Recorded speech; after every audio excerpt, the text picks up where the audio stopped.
ਸਤਿਨਾਮ ਵਾਹਿਗੁਰੂ ਸਾਹਿਬ ਜੀ। ਕਿਰਪਾ ਕਰੋ ਦੀਨ ਕੇ ਦਾਤੇ,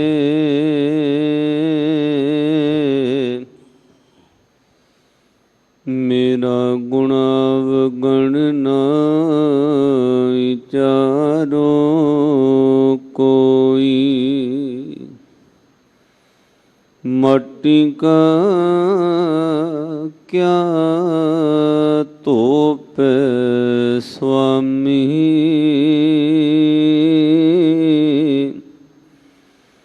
ਮਾਨਸ ਕੀ ਗਤ ਇਹੀ, ਕੋਟ ਪਰਾਧ ਹਮਾਰੇ ਖੰਡੋ, ਅਨੇਕ ਵਿਧੀ ਸਮਝਾਵੋ,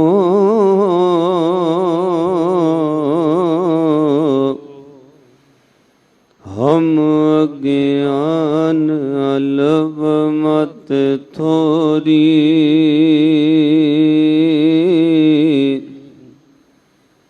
ਤੁਮ ਆਪਨ ਵਿਰਦ ਰਖਾਵੋ,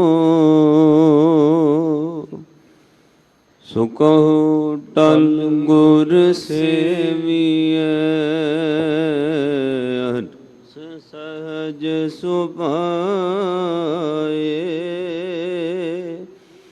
ਦਰਸ਼ਨ ਪਰਸੈ ਗੁਰੂ ਕੇ, ਜਨਮ ਮਰਨ ਦੁਖ ਜਾਏ, ਸੱਜਣ ਸੱਚਾ ਪਾਤਸ਼ਾਹ, ਸਿਰ ਸ਼ਾਨ ਸਾਹੋ, ਜਿਸ ਪਾਸ ਬੈਠਿਆ ਸੋਹੀਐ, ਸਭਨਾਂ ਦਾ ਵੇਸਾਹੁ।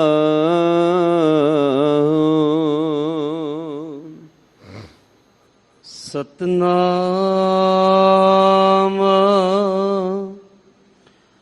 ਸ੍ਰੀ ਵਾਹਿਗੁਰੂ ਸਾਹਿਬ ਜੀ। ਤਨਾਸਰੀ ਮਹਲਾ ਪਹਿਲਾ, ਘਰ ਪਹਿਲਾ ਚੌਪਦੇ, ਇੱਕ ਓੰਕਾਰ ਸਤਿਨਾਮ, ਕਰਤਾ ਪੁਰਖ ਨਿਰਭਉ ਨਿਰਵੈਰ, ਅਕਾਲ ਮੂਰਤ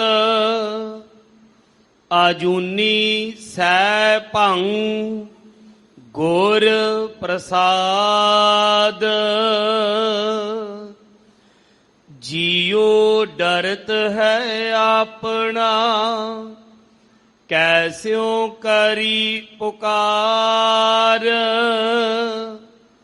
ਦੁਖ ਵਿਸਾਰਨ ਸੇਵਿਆ, ਸਦਾ ਸਦਾ ਦਾਤਾਰ। ਜੀਉ ਡਰਤ ਹੈ ਆਪਣਾ, ਕੈਸਿਉ ਕਰੀ ਪੁਕਾਰ, ਦੁਖ ਵਿਸਾਰਨ ਸੇਵਿਆ, ਸਦਾ ਸਦਾ ਦਾਤਾਰ। ਸਾਹਿਬ ਮੇਰਾ ਨੀਤ ਨਵਾ, ਸਦਾ ਸਦਾ ਦਾਤਾਰ।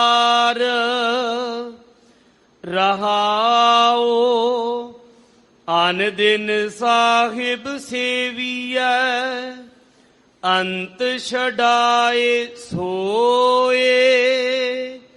ਸੁਣ ਸੁਣ ਮੇਰੀ ਕਾਮਣੀ ਪਾਰ ਉਤਾਰਾ ਹੋਏ। ਦਇਆਲ ਤੇਰਾ ਨਾਮ ਤਰਾ ਸਾਧ ਕੁਰਬਾਨ ਜਾਓ। ਰਹਾਓ ਸਰਬੰ ਸਾਚਾ ਏਕ ਹੈ ਦੂਜਾ ਨਾਹੀ ਕੋਏ। ਤਾ ਕੀ ਸੇਵਾ ਸੋ ਕਰੇ ਜਾਂ ਕੋ ਨਦਰ ਕਰੇ। ਤੁਧ ਬਾਜ ਪਿਆਰੇ ਕੇਵ ਰਹਾ ਸਾ ਵਡਿਆਈ ਦੇਹ।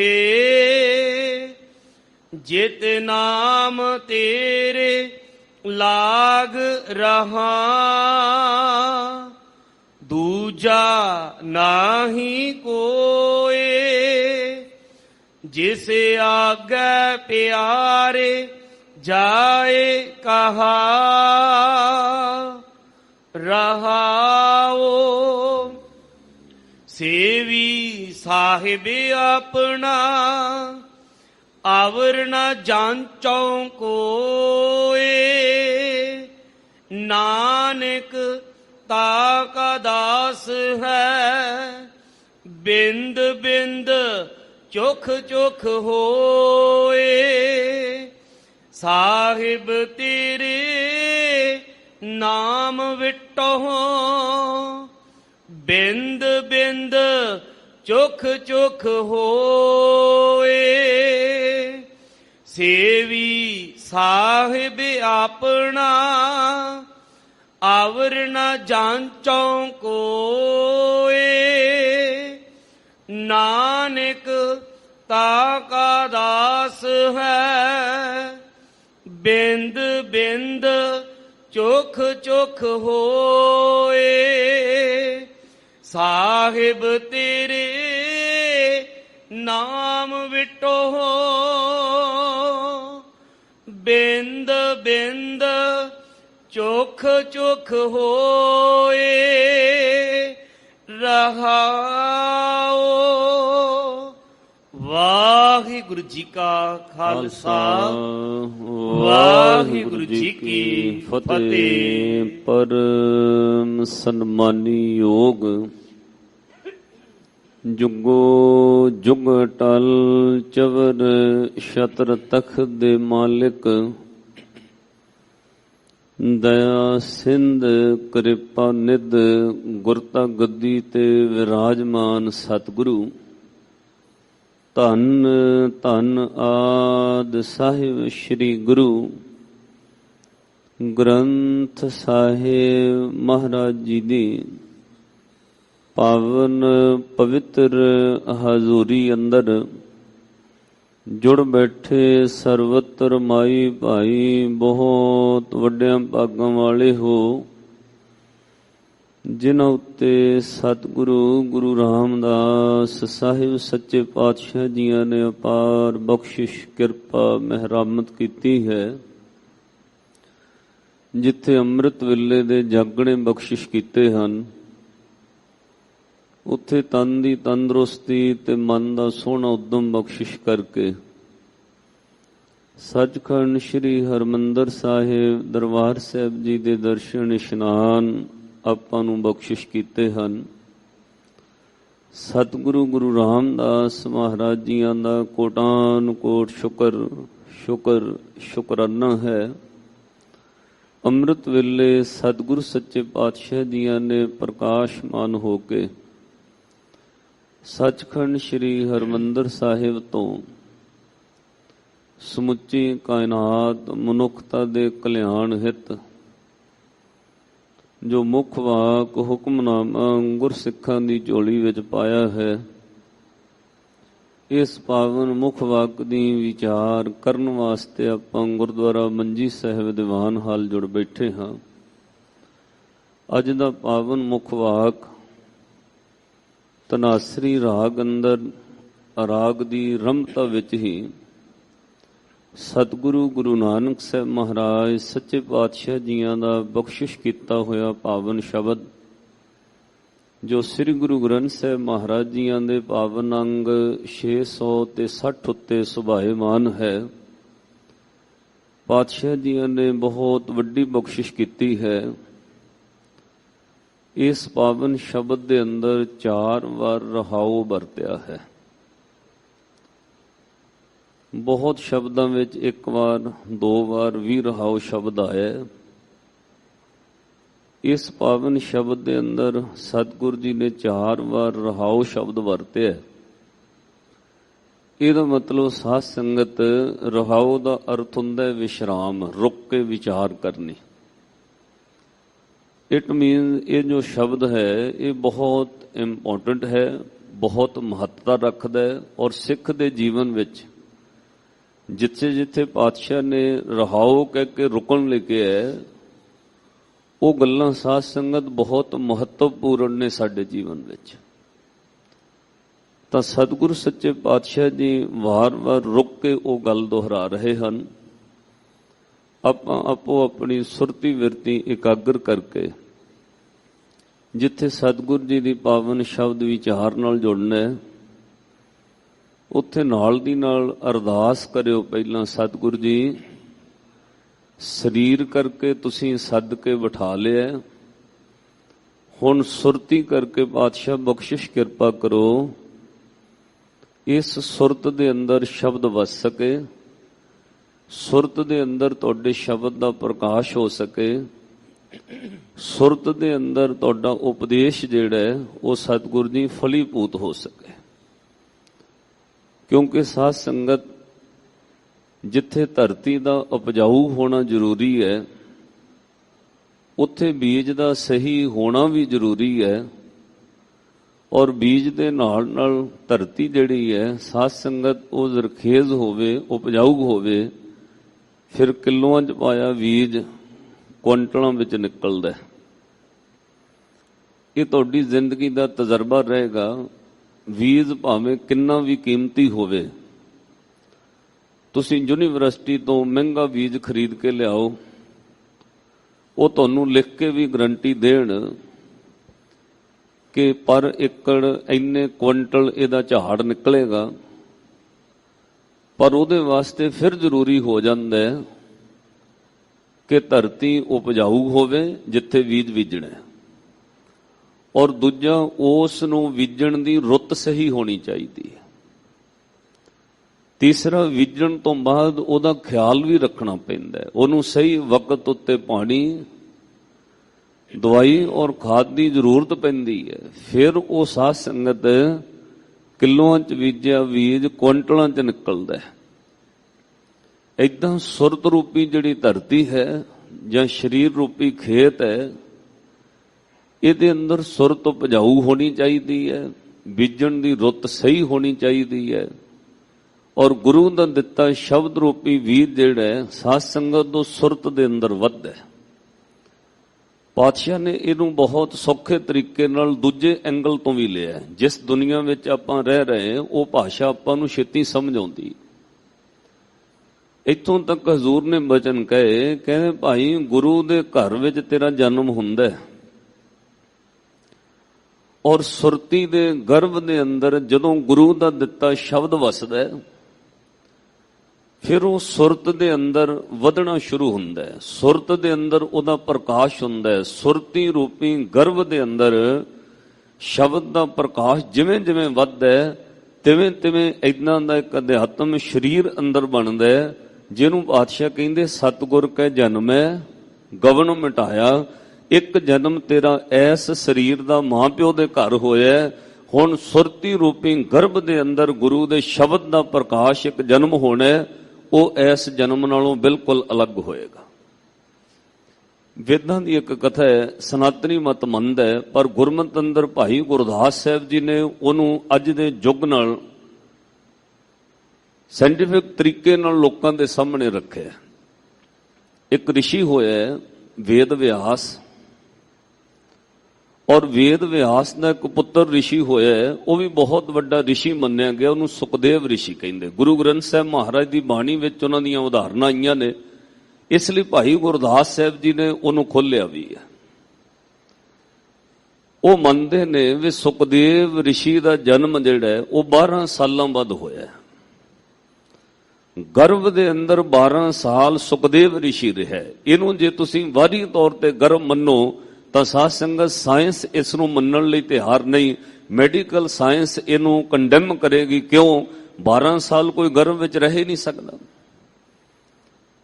ਜਿਸ ਖਾਣੀ ਵਿੱਚ ਆਪਾਂ ਜਨਮ ਲੈ ਰਹੇ ਹਾਂ, ਅੰਡਜ ਜੇਰਜ ਸੇਤਜ ਉਤਪਜ, ਜੇਰਜ ਖਾਣੀ ਦੇ ਜੀਵ ਜਿੱਥੇ ਆਪਾਂ ਜਨਮ ਧਾਰ ਰਹੇ ਸਾਧ ਸੰਗਤ, ਇੱਥੇ ਵੱਧ ਤੋਂ ਵੱਧ 9-10 ਮਹੀਨੇ 1 ਸਾਲ ਦੇ ਅੰਦਰ ਅੰਦਰ ਜਨਮ ਹੋਣਾ ਜ਼ਰੂਰੀ ਹੈ। ਉਸ ਤੋਂ ਉੱਪਰ ਮੈਡੀਕਲ ਸਾਇੰਸ ਮੰਨਦੀ ਹੈ ਬੱਚਾ ਮਰ ਜਾਏਗਾ, ਗਰਭ ਵਿੱਚ ਜ਼ਹਿਰ ਫੈਲ ਜਾਏਗੀ, ਇੰਨਾ ਉਹ ਲੰਬਾ ਵਕਤ ਗਰਭ ਵਿੱਚ ਨਹੀਂ ਰਹਿ ਸਕਦਾ। ਗਰਭ ਦੀ ਮਿਕਦਾਰ 8-9-10 ਮਹੀਨੇ ਵੱਧ ਤੋਂ ਵੱਧ 1 ਸਾਲ ਦੇ ਅੰਦਰ ਅੰਦਰ ਹੋਣਾ ਚਾਹੀਦਾ। ਪਰ 12 ਸਾਲ ਸਨਾਤਨ ਮੰਨਦਾ ਹੈ ਵੀ ਸੁਖਦੇਵ ਰਿਸ਼ੀ ਗਰਭ ਵਿੱਚ ਰਿਹਾ ਔਰ ਭਾਈ ਗੁਰਦਾਸ ਸਾਹਿਬ ਨੇ ਉਹਨੂੰ ਖੋਲਿਆ। ਕਹਿੰਦੇ ਭਾਈ ਉਹ ਦੁਨਿਆਵੀ ਤੌਰ ਤੇ ਮਾਤਾ ਦੇ ਗਰਭ ਵਿੱਚ ਨਹੀਂ ਰਿਹਾ। 12 ਸਾਲ ਉਹ ਗੁਰੂ ਦੇ ਗਰਭ ਵਿੱਚ ਪਲਿਆ। ਗੁਰੂ ਦਾ ਦਿੱਤਾ ਸ਼ਬਦ ਉਹਦੀ ਸੁਰਤ ਦੇ ਗਰਭ ਵਿੱਚ ਪਲਦਾ ਰਿਹਾ। ਗੁਰੂ ਦਾ ਦਿੱਤਾ ਉਪਦੇਸ਼ 12 ਸਾਲ ਉਹਦੀ ਸੁਰਤੀ ਦੇ ਗਰਭ ਵਿੱਚ ਪਲਿਆ ਔਰ 12 ਸਾਲਾਂ ਬਾਅਦ ਸੁਖਦੇਵ ਰਿਸ਼ੀ ਦਾ ਜਨਮ ਹੋਇਆ। ਉਸ ਤੋਂ ਪਹਿਲਾਂ ਲੋਕ ਵੇਦ ਵਿਆਸ ਦਾ ਪੁੱਤਰ ਸੁਖਦੇਵ ਕਹਿੰਦੇ ਸਨ। ਜਿੱਦਣ ਰਿਸ਼ੀ ਦਾ ਜਨਮ ਹੋਇਆ ਉਹ 12 ਸਾਲਾਂ ਤੋਂ ਬਾਅਦ ਹੋਇਆ। ਕਿਉਂ? ਗੁਰੂ ਦਾ ਦਿੱਤਾ ਉਪਦੇਸ਼ ਹੁਣ ਫਲੀਭੂਤ ਹੋ ਗਿਆ। ਆਪਾਂ ਅੰਮ੍ਰਿਤ ਛਕ ਲਿਆ, ਗੁਰੂ ਦਾ ਦਿੱਤਾ ਹੋਇਆ ਸ਼ਬਦ ਲੈ ਲਿਆ, ਇਹਨੂੰ ਸਾਧ ਸੰਗਤ ਜਨਮ ਨਹੀਂ ਕਹਿ ਸਕਦੇ ਆਪਾਂ। ਅੰਮ੍ਰਿਤ ਛਕਣ ਤੋਂ ਬਾਅਦ ਗੁਰੂ ਦਾ ਦਿੱਤਾ ਹੋਇਆ ਸ਼ਬਦ ਉਪਦੇਸ਼ ਸੁਰਤੀ ਦੇ ਅੰਦਰ ਵੱਧਦਾ ਔਰ ਉਸ ਸੁਰਤ ਦਾ ਫਿਰ ਖਿਆਲ ਰੱਖਣਾ ਪੈਂਦਾ। ਉਸ ਸੁਰਤ ਦੇ ਅੰਦਰ ਜਿਵੇਂ ਕਿਸਾਨ ਬੀਜ ਬੀਜਣ ਤੋਂ ਬਾਅਦ ਉਹਦਾ ਪੂਰਾ ਖਿਆਲ ਰੱਖਦਾ, ਉਹਦੀ ਬਾੜ ਵੀ ਰੱਖਦਾ, ਉਹਨੂੰ ਪਾਣੀ ਖੇਤ ਦਵਾਈ ਵੀ ਦਿੰਦਾ, ਖਾਦ ਵੀ ਪਾਉਂਦਾ, ਉਹਦਾ ਖਿਆਲ ਵੀ ਰੱਖਦਾ। ਏਦਾਂ ਸਾਧ ਸੰਗਤ ਗੁਰੂ ਦਾ ਦਿੱਤਾ ਉਪਦੇਸ਼, ਗੁਰੂ ਦਾ ਸ਼ਬਦ ਸਿੱਖ ਦੀ ਸੁਰਤੀ ਦੇ ਅੰਦਰ ਪਲਦਾ ਔਰ ਫਿਰ ਉਹਦਾ ਸਿੱਖ ਪੂਰਾ ਖਿਆਲ ਰੱਖਦਾ। ਜਿਵੇਂ ਜਿਵੇਂ ਉਹ ਉਪਦੇਸ਼ ਵੱਧਦਾ ਤਿਵੇਂ ਤਿਵੇਂ ਗੁਰੂ ਦੇ ਘਰ ਵਿੱਚ ਜਨਮ ਹੁੰਦਾ। ਤੁਸੀਂ ਵੇਖੋਗੇ ਮਾਂ ਦੇ ਗਰਭ ਦੇ ਅੰਦਰ ਜਿਵੇਂ ਜਿਵੇਂ ਬੱਚਾ ਪਲ ਰਿਹਾ ਉਹ ਤਿਵੇਂ ਤਿਵੇਂ ਹੋਰ ਖਿਆਲ ਰੱਖਦੀ ਹੈ। ਉਹਦੇ ਤੁਰਨ ਦੀ ਚਾਲ ਬਦਲ ਜਾਂਦੀ ਹੈ, ਉਹਦੇ ਉੱਠਣ ਬੈਠਣ ਦਾ ਤਰੀਕਾ ਬਦਲ ਜਾਂਦਾ ਹੈ, ਉਹਦੇ ਖਾਣ ਪੀਣ ਵਿੱਚ ਵੀ ਤਬਦੀਲੀ ਆਉਂਦੀ ਹੈ। ਕਿਉਂ? ਉਹਦੇ ਗਰਭ ਦੇ ਅੰਦਰ ਬੱਚਾ ਪਲ ਰਿਹਾ। ਏਦਾਂ ਹੀ ਗੁਰਸਿੱਖ ਦਾ ਜੀਵਨ ਹੈ। ਉਹਦੇ ਉੱਠਣ ਬੈਠਣ ਤੁਰਨ ਫਿਰਨ ਖਾਣ ਪਹਿਨਣ ਵਿੱਚ ਤਬਦੀਲੀ ਆਏਗੀ। ਜੇ ਤਬਦੀਲੀ ਚੇਂਜਿੰਗ ਨਹੀਂ, ਇਹਦਾ ਮਤਲਬ ਗਰਭ ਨਹੀਂ ਹੋਇਆ। ਜੇ ਮਾਫ ਕਰਿਓ, ਜੇ ਸਿੱਖ ਦੇ ਜੀਵਨ ਵਿੱਚ ਲਾਈਫ ਸਟਾਈਲ ਵਿੱਚ ਕੋਈ ਤਬਦੀਲੀ ਨਹੀਂ, ਉਹਨੇ ਨਿੰਦਕਾਂ ਕੋਲ ਬਹਿਣਾ ਛੱਡਿਆ ਨਹੀਂ, ਉਹਨੇ ਨਿੰਦਿਆ ਝੂਠ ਚੁਗਲੀ ਤਿਆਗੀ ਨਹੀਂ, ਉਹਨੇ ਝੂਠ ਬੋਲਣਾ ਤਿਆਗਿਆ ਨਹੀਂ, ਉਹਨੇ ਵਿਕਾਰ ਵੇਖਣੇ ਤਿਆਗੇ ਨਹੀਂ, ਤਾਂ ਜੇ ਗਰਭ ਹੋਇਆ ਹੀ ਨਹੀਂ। ਗਰਭ ਤੋਂ ਬਾਅਦ ਖਿਆਲ ਹੈ, ਫਿਰ ਉਹਦੀ ਤੋਰ ਚਾਲ ਢਾਲ ਉੱਠਣਾ ਬਹਿਣਾ ਬਦਲ ਜਾਂਦਾ ਹੈ। ਭਾਈ ਗੁਰਦਾਸ ਸਾਹਿਬ ਲਿਖਦੇ 12 ਵਰੇ ਗਰਭਾਸ ਬਸ ਜੰਮਦੇ ਹੀ ਸੁਖ ਲਈ ਉਦਾਸੀ। ਗੁਰੂ ਦੇ ਗਰਭ ਦੇ ਅੰਦਰ ਜਨਕ ਗੁਰੂ ਦੇ ਗਰਭ ਵਿੱਚ ਸੁਖਦੇਵ ਰਿਸ਼ੀ 12 ਸਾਲ ਉਪਦੇਸ਼ ਪੜਿਆ। ਇੱਕ ਦਿਨ ਫਿਰ ਰਿਸ਼ੀ ਦਾ ਜਨਮ ਹੋਇਆ। ਉਹ ਸੁਖਦੇਵ ਤੋਂ ਰਿਸ਼ੀ ਹੋ ਗਿਆ। ਸੱਚੇ ਪਾਤਸ਼ਾਹ ਜੀ ਨੇ ਅੱਜ ਸਾਨੂੰ ਬਹੁਤ ਕੀਮਤੀ ਗੱਲਾਂ ਇਸ ਸ਼ਬਦ ਵਿੱਚ ਕਹੀਆਂ ਨੇ। ਸਾਧ ਸੰਗਤ ਆਓ ਆਪਾਂ ਜੁੜਨਾ। ਹਰ ਮਨੁੱਖ ਇਸ ਦੁਨੀਆ ਵਿੱਚ ਜਿੱਥੇ ਜੀ ਰਹੇ ਹੋ, ਇੱਥੇ ਸਹਿਮ ਹੈ, ਡਰ ਹੈ, ਭੈ ਹੈ। ਕੋਈ ਵੀ ਚੀਜ਼ ਭੈ ਤੋਂ ਰਹਿਤ ਨਹੀਂ। ਬੰਦਾ ਬੰਦੇ ਤੋਂ ਵੀ ਡਰਦਾ ਹੈ, ਬੰਦਾ ਆਪਣੇ ਦੁੱਖਾਂ ਤੋਂ ਵੀ ਡਰਦਾ ਹੈ। ਔਰ ਸਾਧ ਸੰਗਤ ਦ੍ਰਿਸ਼ਟ ਮਾਨ ਜੋ ਕੁਝ ਵੀ ਹੈ ਉਹ ਸਭ ਕੁਝ ਭੈ ਵਿੱਚ ਹੈ। ਕਿਉਂ? ਉਹਦਾ ਘਟਣਾ ਤੇ ਮਰਨਾ ਨਿਸ਼ਚਿਤ ਹੈ, ਇਸ ਲਈ ਉਹ ਚੀਜ਼ ਭੈ ਵਿੱਚ ਰਹਿੰਦੀ ਹੈ। ਅੱਜ ਸਤਿਗੁਰੂ ਸੱਚੇ ਪਾਤਸ਼ਾਹ ਬਖਸ਼ਿਸ਼ ਕਰਦੇ ਨੇ, ਆਪਣੇ ਜਿੰਦ ਦੀ ਅਰਦਾਸ ਕਰ ਉਹਦੇ ਅੱਗੇ ਜਿਹੜਾ ਨਿਰਭਉ ਹੈ। ਭਾਈ ਤੈਨੂੰ ਫਿਰ ਡਰ ਲੱਗਣਾ ਹਟ ਜਾਏਗਾ ਔਰ ਤੇਰੇ ਸੁਰਤੀ ਦੇ ਗਰਭ ਅੰਦਰ ਗੁਰੂ ਦਾ ਪ੍ਰਕਾਸ਼ ਹੋਏਗਾ। ਸਤਿਗੁਰੂ ਜੀ ਕੀ ਬਖਸ਼ਿਸ਼ ਕਰਦੇ ਨੇ। ਆਓ ਪਿਆਰ ਨਾਲ ਸ਼ਬਦ ਸਰਵਣ ਕਰੋ ਜੀ। ਸਤਨਾਮ ਸ੍ਰੀ ਵਾਹਿਗੁਰੂ ਸਾਹਿਬ ਜੀ। ਤਨਾਸਰੀ ਮਹੱਲਾ ਪਹਿਲਾ। ਘਰ ਪਹਿਲਾ ਚੌਪਦੇ। ਆਖੋ ਸਤਨਾਮ ਸ੍ਰੀ ਵਾਹਿਗੁਰੂ। ਤਨਾਸਰੀ ਰਾਗ ਹੈ। ਵੈਸੇ ਰਾਗਾਂ ਦੀ ਲੜੀ ਵਿੱਚ ਇਹਨੂੰ ਰਾਗਣੀ ਮੰਨਿਆ ਗਿਆ ਹੈ। ਉਹਦਾ ਰੀਜ਼ਨ ਤੁਸੀਂ ਜਦੋਂ ਬਾਣੀ ਪੜੋਗੇ ਤੁਹਾਨੂੰ ਪਤਾ ਲੱਗ ਜਾਏਗਾ। ਤਨਾਸਰੀ ਤਨਵੰਤੀ ਜਾਣੀਏ ਭਾਈ। ਰਾਗਣੀ ਇਸ ਲਈ ਹੈ ਕਿਉਂਕਿ ਇਹਨੂੰ ਤਨਵੰਤੀ ਲਿਖਿਆ ਔਰ ਪਾਤਸ਼ਾਹ ਨੇ ਰਾਗਣੀਆਂ ਨੂੰ ਵੀ ਰਾਗ ਕਰਕੇ ਮਾਣ ਦਿੱਤਾ ਹੈ। ਗੁਰੂ ਗ੍ਰੰਥ ਸਾਹਿਬ ਮਹਾਰਾਜ ਦੀ ਬਾਣੀ ਵਿੱਚ ਸੋ ਤਨਾਸਰੀ ਰਾਗ ਅੰਦਰ ਸ੍ਰੀ ਗੁਰੂ ਨਾਨਕ ਸਾਹਿਬ ਮਹਾਰਾਜ ਜੀਆਂ ਦਾ ਪਹਿਲਾ ਸ਼ਬਦ ਹੈ। ਘਰ ਪਹਿਲੇ ਵਿੱਚ ਤਬਲੇ ਦੀ ਤਾਲ ਵਿੱਚ ਇਹਨੂੰ ਗਾਉਣ ਦਾ ਹੁਕਮ ਹੈ। ਔਰ ਚੌਪਦੇ, ਚੌਪਦੇ ਦਾ ਅਰਥ ਹੈ ਚਾਰ ਪਦਿਆਂ ਵਾਲਾ, ਚਾਰ ਬੰਦਾਂ ਦਾ ਇਹ ਪਾਵਨ ਸ਼ਬਦ ਹੈ। ਇੱਕ ਓੰਕਾਰ। ਇੱਕ ਓੰਕਾਰ। ਉਹ ਅਕਾਲ ਪੁਰਖ ਵਾਹਿਗੁਰੂ ਅਦੁੱਤੀ ਹੈ। ਉਹ ਸਰਵ ਵਿਆਪਕ ਹੈ। ਉਹ ਅਕਾਲ ਪੁਰਖ ਵਾਹਿਗੁਰੂ ਇੱਕ ਹੈ ਔਰ ਸਾਰੀ ਸ੍ਰਿਸ਼ਟੀ ਉਹਦੇ ਕਾਰ ਹੁਕਮ ਦੇ ਅੰਦਰ ਹੈ। ਅਕਾਲ ਪੁਰਖ ਵਾਹਿਗੁਰੂ ਇੱਕ ਹੈ। ਸਤਿਗੁਰ ਸੱਚੇ ਪਾਤਸ਼ਾਹ ਜੀ ਮੂਲ ਮੰਤਰ ਇੱਥੋਂ ਆਰੰਭ ਕਰਦੇ ਹਨ। ਸਤਨਾਮ। ਉਸ ਅਕਾਲ ਪੁਰਖ ਵਾਹਿਗੁਰੂ ਦਾ ਨਾਮ ਸਤ ਹੈ। ਉਸ ਪਰਮਾਤਮਾ ਦੇ ਨਾਮ ਅਨੇਕਾਂ ਹੀ ਨੇ ਕਿਉਂਕਿ ਉਹਦੇ ਕਿਰਤਮ ਨਾਮ ਨੇ। ਜਿਹੋ ਜਿਹਾ ਕਿਸੇ ਨੇ ਕਰਮ ਵੇਖਿਆ ਰੱਬ ਦਾ ਨਾਮ ਰੱਖ ਲਿਆ। ਧਰਤੀ ਦਾ ਪਾਲਣਹਾਰ ਗੋਪਾਲ ਹੈ। ਧਰਤੀ ਨੂੰ ਸਹਾਰਾ ਦਿੰਦਾ ਉਹ ਗੋਬਿੰਦ ਹੈ। ਉਹ ਧਰਣੀ ਧਰ ਹੈ, ਨਾਰਾਇਣ ਹੈ, ਬੀਠਲ ਹੈ, ਹਰ ਹੈ। ਪਾਤਸ਼ਾਹ ਨੇ ਕਿਹਾ ਪਰ ਉਹਦਾ ਨਾਮ ਸਤ ਹੈ। ਉਹ ਸਦਾ ਹੀ ਸਤ ਰਹਿਣ ਵਾਲਾ ਹੈ। ਦੁਨੀਆ ਦੇ तमाम ਨਾਮ ਵਿੰਸ ਜਾਂਦੇ ਨੇ। ਅਕਾਲ ਪੁਰਖ ਦਾ ਨਾਮ ਸਦਾ ਸਤ ਹੈ। ਸਤ ਨਾਮ ਤੇਰਾ ਪਰਾ ਪੂਰਬਲਾ। ਉਸ ਅਕਾਲ ਪੁਰਖ ਦਾ ਨਾਮ ਸਤ ਹੈ। ਕਰਤਾ ਪੁਰਖ। ਉਹ ਸਾਰੀ ਸ੍ਰਿਸ਼ਟੀ ਦਾ ਕਰਤਾ ਹੈ, ਸਿਰਜਣਹਾਰ ਹੈ। ਪੁਰਖ ਦਾ ਅਰਥ ਹੈ ਸਿਰਜਣ ਤੋਂ ਬਾਅਦ ਉਹ ਵਿੱਚ ਸਮਾਇਆ ਹੋਇਆ ਹੈ। ਦੁਨੀਆ ਵਿੱਚ ਜਿੰਨੀਆਂ ਵੀ ਚੀਜ਼ਾਂ ਨਜ਼ਰ ਆ ਰਹੀਆਂ ਹਰ ਚੀਜ਼ ਦਾ ਕੋਈ ਨਾ ਕੋਈ ਸਿਰਜਣਹਾਰ ਹੈ। ਇਸ ਮਾਇਕ ਨੂੰ ਵੀ ਕਿਸੇ ਨੇ ਬਣਾਇਆ ਹੈ। ਪੱਖਾ ਚੱਲ ਰਿਹਾ ਉਹ ਵੀ ਕਿਸੇ ਨੇ ਬਣਾਇਆ ਹੈ। ਹਰ ਚੀਜ਼ ਨੂੰ ਕੋਈ ਨਾ ਕੋਈ ਬਣਾਉਣ ਵਾਲਾ ਕਰਤਾ ਹੈ ਪਰ ਉਹਦੇ ਵਿੱਚ ਉਹ ਹਾਜ਼ਰ ਨਹੀਂ ਹੈ, ਸਮਾਇਆ ਹੋਇਆ ਨਹੀਂ ਹੈ। ਜਿਸ ਕੰਪਨੀ ਨੇ ਇਹਨੂੰ ਬਣਾਇਆ ਹੈ ਉਹ ਬਣਾਉਣ ਵਾਲਾ ਇੱਥੇ ਹਾਜ਼ਰ ਨਹੀਂ ਹੈ ਪਰ ਸਾਧ ਸੰਗਤ ਰੱਬ ਕਰਤਾ ਪੁਰਖ ਇਸ ਲਈ ਹੈ। ਉਹਨੇ ਸਾਰੀ ਸ੍ਰਿਸ਼ਟੀ ਨੂੰ ਕਰਤਾ ਰਚਣ ਤੋਂ ਬਾਅਦ ਪੁਰਖ ਭਾਵ ਉਹਦੇ ਵਿੱਚ ਸਮਾਇਆ ਹੋਇਆ ਹੈ। ਉਹ ਸਦਾ ਵਿੱਚ ਹਾਜ਼ਰ ਹੈ। ਨਿਰਭਉ। ਕਹਿੰਦੇ ਹਨ ਉਹ ਕਿਸੇ ਤੋਂ ਡਰਦਾ ਨਹੀਂ। ਉਹਨੂੰ ਕਿਸੇ ਦਾ ਭੈ ਨਹੀਂ ਹੈ। ਉਹ ਕਿਸੇ ਤੋਂ ਡਰ ਨਹੀਂ ਰੱਖਦਾ। ਸਾਰੀ ਸ੍ਰਿਸ਼ਟੀ ਡਰ ਤੇ ਭੈ ਦੇ ਅੰਦਰ ਹੈ ਪਰ ਅਕਾਲ ਪੁਰਖ ਰੱਬ ਜਿਹੜਾ ਉਹਨੂੰ ਕਿਸੇ ਦਾ ਕੋਈ ਡਰ ਨਹੀਂ। ਉਹ ਨਿਰਭਉ ਭੈ ਤੋਂ ਰਹਿਤ ਹੈ। ਨਿਰਵੈਰ। ਫਿਰ ਉਸ ਦਾ ਕਿਸੇ ਨਾਲ ਵੈਰ ਵੀ ਨਹੀਂ। ਜੇ ਕੋਈ ਦੁਨਿਆਵੀ ਤੌਰ ਤੇ ਬੰਦਾ ਕਹੇ ਨਾ ਮੈਂ ਕਿਸੇ ਨਾਲ ਡਰਦਾ ਨਹੀਂ, ਮੈਂ ਕਿਸੇ ਤੋਂ, ਪਰ ਉਹਦਾ ਵੈਰ ਜ਼ਰੂਰ ਹੁੰਦਾ ਕਿਸੇ ਨਾਲ। ਇਸੇ ਲਈ ਉਹ ਕਹਿੰਦਾ ਪਰ ਅਕਾਲ ਪੁਰਖ ਰੱਬ ਜਿੱਥੇ ਕਿਸੇ ਦੇ ਭੈ ਵਿੱਚ ਨਹੀਂ, ਉਹ ਨਿਰਭਉ ਹੈ, ਉੱਥੇ ਉਹਦੀ ਵਡਿਆਈ ਹੈ। ਉਹਦਾ ਕਿਸੇ ਨਾਲ ਵੈਰ ਨਹੀਂ। ਅਕਾਲ ਪੁਰਖ ਵੈਰ ਤੋਂ ਰਹਿਤ ਹੈ। ਅਕਾਲ ਮੂਰਤ। ਕਹਿੰਦੇ ਨੇ ਉਸ ਪਰਮਾਤਮਾ ਨਿਰੰਕਾਰ ਪਰਮੇਸ਼ਰ ਦੀ ਮੂਰਤ, ਉਸ ਇੱਕੋ ਓੰਕਾਰ ਦੀ ਮੂਰਤ ਕਾਲ ਰਹਿਤ ਹੈ। ਉਹ ਕਦੇ ਬੁੱਢਾ ਨਹੀਂ ਹੁੰਦਾ। ਉਹਦੀ ਮੂਰਤ ਅਚਲ ਮੂਰਤ ਅਨੁਭਵ ਪ੍ਰਕਾਸ਼ ਹੈ। ਉਹ ਅਕਾਲ ਮੂਰਤ, ਉਹਦੀ ਮੂਰਤ ਸਦਾ ਸਥਿਰ ਹੈ। ਉਹ ਕਾਲ ਤੋਂ ਰਹਿਤ ਹੈ। ਅਜੂਨੀ ਸੈ ਭੰ। ਫਿਰ ਉਹ ਅਕਾਲ ਪੁਰਖ ਰੱਬ ਇੱਕੋ ਓੰਕਾਰ ਜਿਹੜਾ ਹੈ, ਸਰਵ ਵਿਆਪਕ ਓਮਨੀਪੋਟੈਂਟ ਸਰਵ ਕਲਾ ਸਮਰੱਥ ਜਿਹੜਾ ਹੈ, ਉਹ ਜੁਨਾਂ ਵਿੱਚ ਨਹੀਂ ਆਉਂਦਾ। ਜੁਨੀ ਤੋਂ ਰਹਿਤ ਹੈ, ਕਿਸੇ ਜੂਨ ਵਿੱਚ ਨਹੀਂ। ਸਹਿ ਭੰ, ਉਹ ਆਪਣੇ ਆਪ ਤੋਂ ਸੁਤੇ ਸਿੱਧ ਪ੍ਰਕਾਸ਼ਮਾਨ ਹੈ। ਉਹਨੂੰ ਕਿਸੇ ਨੇ ਜਨਮ ਨਹੀਂ ਦਿੱਤਾ। ਉਹ ਸਵੈਮ ਤੋਂ ਆਪਣੇ ਆਪ ਤੋਂ ਪ੍ਰਕਾਸ਼ਮਾਨ ਹੈ। ਇਸ ਲਈ ਸਹਿਸਕ੍ਰਿਤੀ ਵਿੱਚ ਸਵੈਮ ਤੋਮ, ਹਿੰਦੀ ਵਿੱਚ ਵਾਲੇ ਕਹਿੰਦੇ ਕੱਲੇ ਸਵੈਮ, ਔਰ ਜਦੋਂ ਗੁਰਮੁਖੀ ਵਿੱਚ ਪਾਤਸ਼ਾਹ ਨੇ ਲਿਖਿਆ ਫਿਰ ਲਿਖਿਆ ਸਹਿ ਭੰ, ਆਪਣੇ ਆਪ ਤੋਂ ਸੁਤੇ ਸਿੱਧ ਪ੍ਰਕਾਸ਼ਮਾਨ ਹੈ। ਗੁਰ ਪ੍ਰਸਾਦ।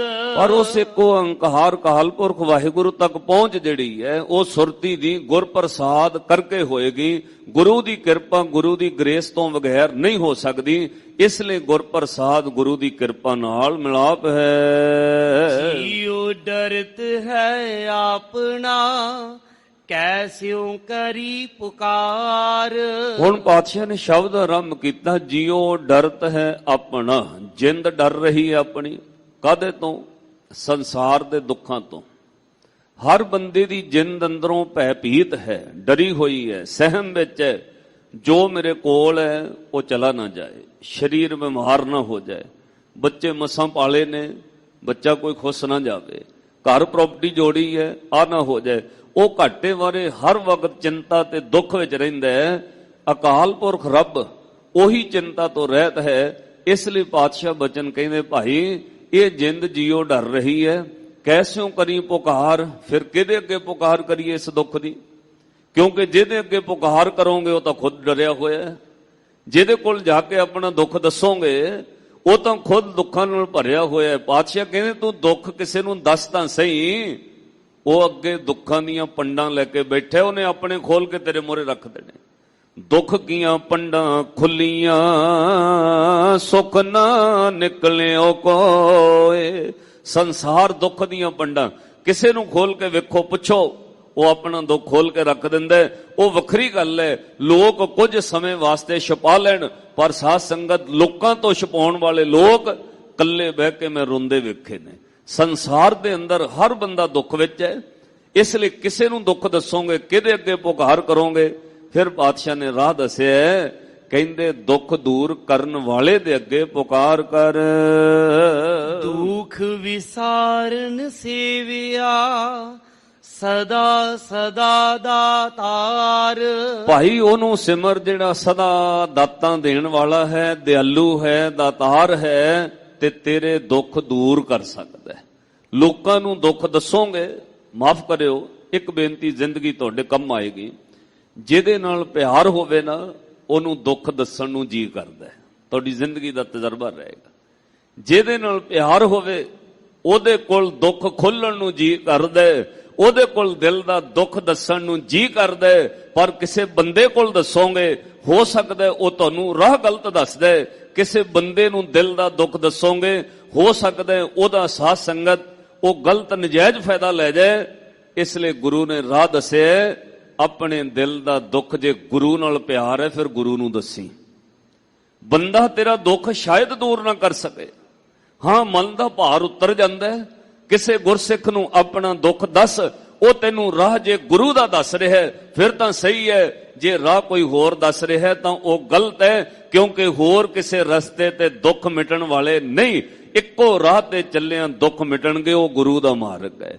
ਆਪਣੇ ਗੁਰੂ ਨੂੰ ਦੁੱਖ ਦੱਸੀ, ਉਹ ਦੁੱਖ ਦੂਰ ਕਰਨ ਦੀ ਸਮਰੱਥਾ ਰੱਖਦਾ। ਇਸੇ ਲਈ ਪਾਤਸ਼ਾਹ ਨੇ ਕਿਹਾ, ਭਾਈ ਜਿਹਦੇ ਨਾਲ ਪਿਆਰ ਹੋਵੇ ਉਹਨੂੰ ਦੁੱਖ ਤੇ ਸੁੱਖ ਦੱਸੀਦਾ।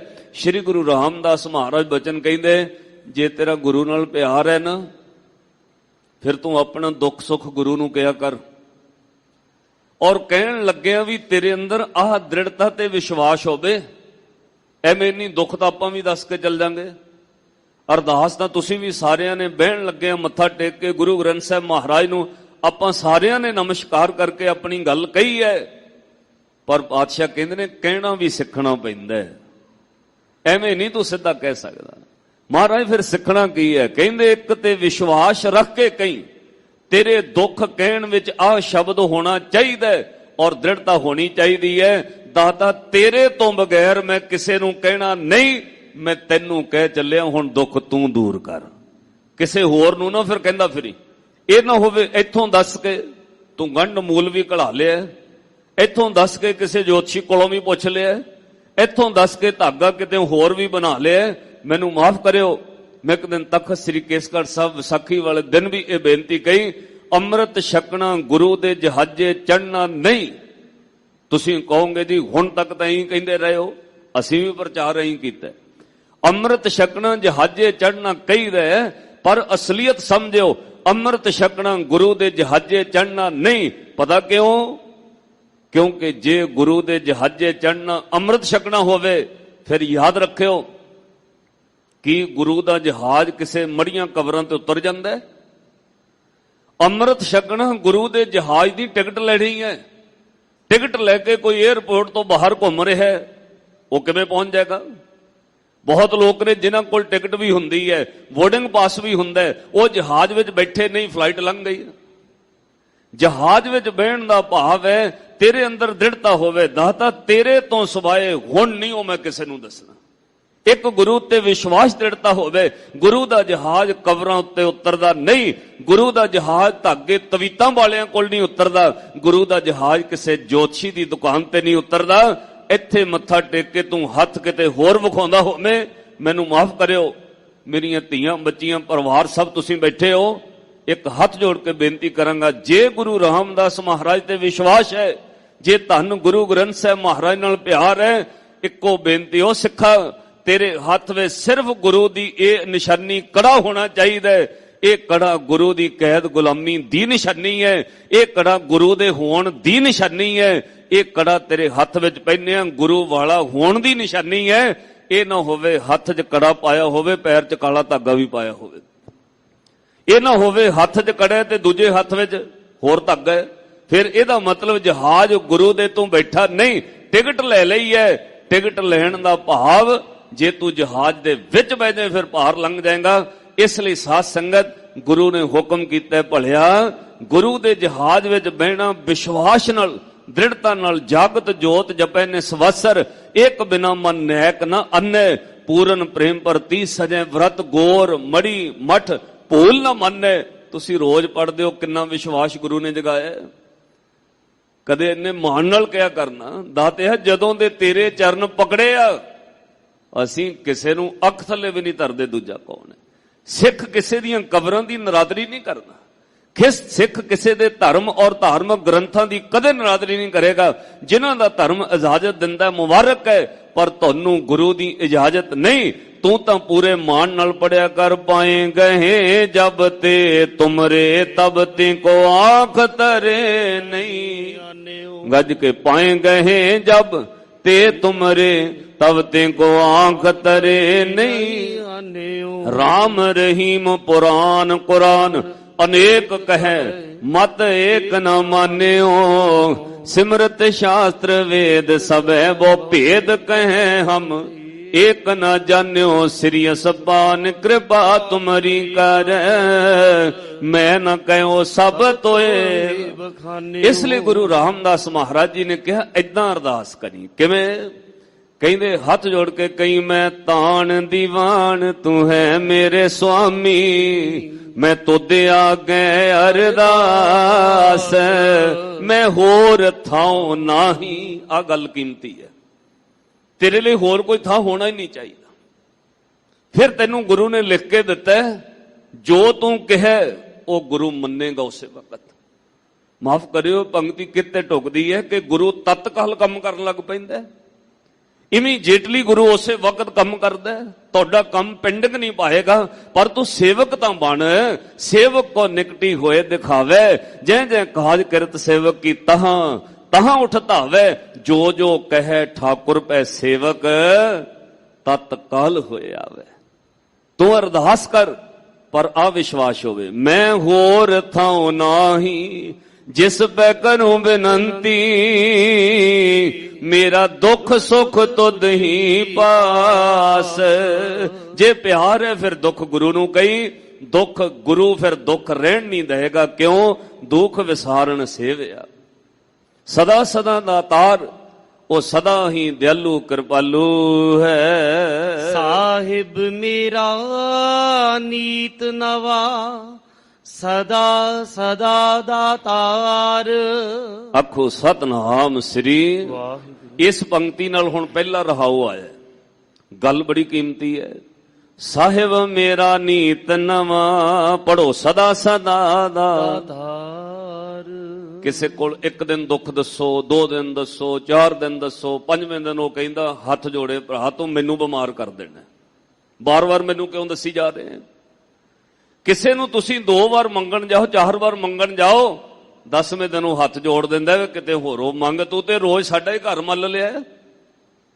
ਪਰ ਮੇਰਾ ਗੁਰੂ ਸਾਹਿਬ ਮੇਰਾ ਨੀਤ ਨਵਾਂ, ਤੂੰ ਵਾਰ-ਵਾਰ ਦੁੱਖ ਆ ਕੇ ਕਹੀ, ਤੈਨੂੰ ਗੁਰੂ ਨੇ ਕਦੇ ਜਵਾਬ ਨਹੀਂ ਉਹ ਦੇਣਾ। ਤੂੰ ਆਪਣੇ ਦਿਲ ਦੀ ਗੱਲ ਬਾਰ-ਬਾਰ ਕਹੀ, ਤੈਨੂੰ ਲੋੜ ਪਈ ਹੈ ਅੱਜ ਕੱਲ ਸਾਲ ਨੂੰ 2 ਸਾਲਾਂ ਨੂੰ, ਤੂੰ ਫਿਰ ਵੀ ਆ ਸਕਦਾ।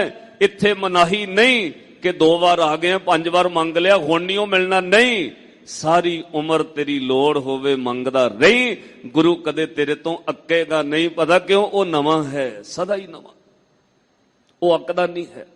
ਤੁਸੀਂ ਸਾਰੀ ਉਮਰ ਆਪਣੀਆਂ ਮੰਗਾਂ ਰੱਖੀ ਜਾਓ, ਕਦੇ ਗੁਰੂ ਅੱਕ ਕੇ ਜਵਾਬ ਨਹੀਂ ਦਿੰਦਾ, ਤੂੰ ਤਾਂ ਰੋਜ਼ ਮੰਗਣ ਆ ਜਾਂਦਾ, ਕਦੇ ਗੁਰੂ ਅੱਕੇਗਾ ਨਹੀਂ। ਇਸ ਲਈ ਸਾਹਿਬ ਮੇਰਾ ਨੀਤ ਨਵਾਂ, ਸਦਾ ਸਦਾ ਦਾਤਾਰ।